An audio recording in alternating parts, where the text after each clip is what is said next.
Hello, this is Ray Main here again with today's Bible reading. Today we're going to be reading in the book of Hebrews, chapter 5. For every high priest taken from among men is ordained for men in things pertaining to God, that he may offer both gifts and sacrifices for sins. Who can have compassion on the ignorant, and on them that are out of the way, for that he himself also is compassed with infirmity.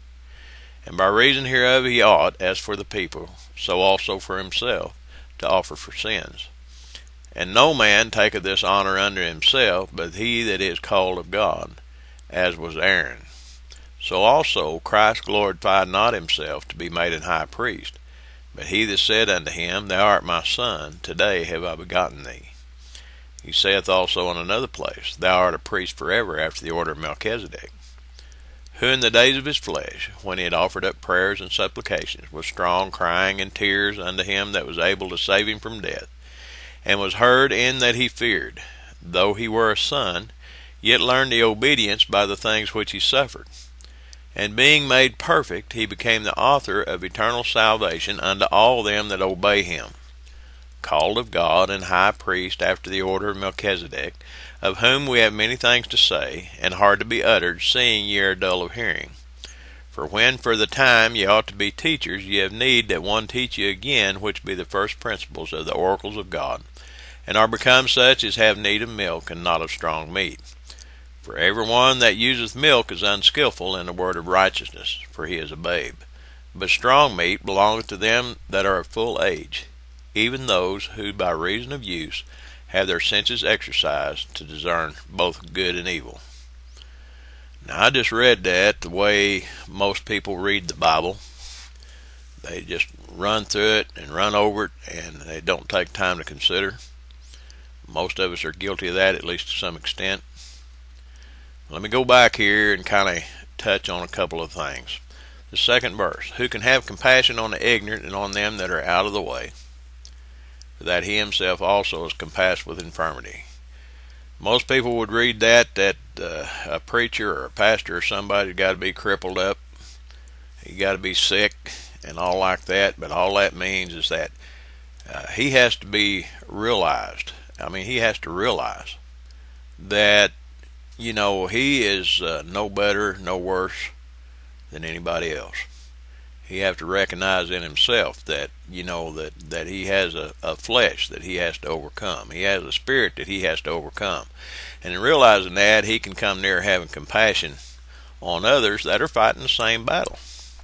Fourth verse says, And no man taketh this honor unto himself, but he that is called of God. My father and the Lord used to say that there were a lot more men that were called by their mothers than they were called of God. I'm telling you, folks, there's a lot of people, anybody that would seek to be a pastor of a church, in my view, is crazy. That's my view, that's my opinion. But if God calls him, if God places him in a position, then God will equip him, and God will give him the tools and the understanding and the compassion that he needs in order to do the job. But if you try to take it on yourself just because you think that's some high honor, if it's just a job to you, then all you are is a hireling. And unfortunately, that's what we've got in a lot of places here. Okay?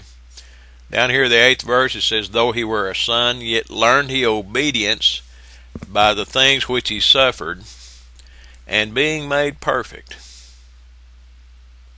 Stop right there. How was he made perfect? And is a connecting word, isn't it? That connects it back to the previous verse. He learned obedience by the things which he suffered.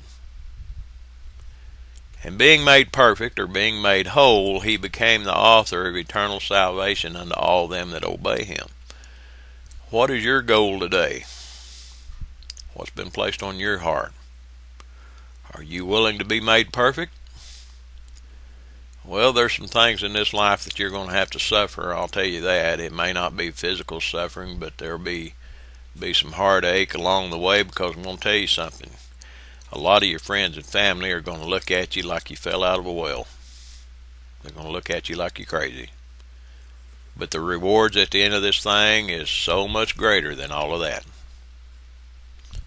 So anyway, I'll just leave it at that, I guess. Might mention this last verse, but strong meat belongs to them who are full age, even those who by reason of use have their senses exercised. What does that mean? That doesn't mean necessarily the old gray heads.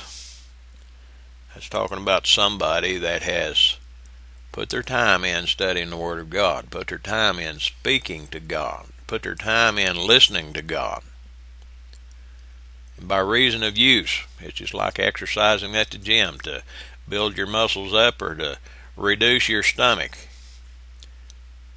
By reason of use, over a period of time, you build your muscles up. Over a period of time, you reduce your physical body. Well, over a period of time in the Word of God and speaking to the Lord and letting Him speak to you, you'll have your senses exercised to where you can discern good and evil. And there's a lot more of us need to be doing that today. Anyway, I'll leave it there. You have a blessed day.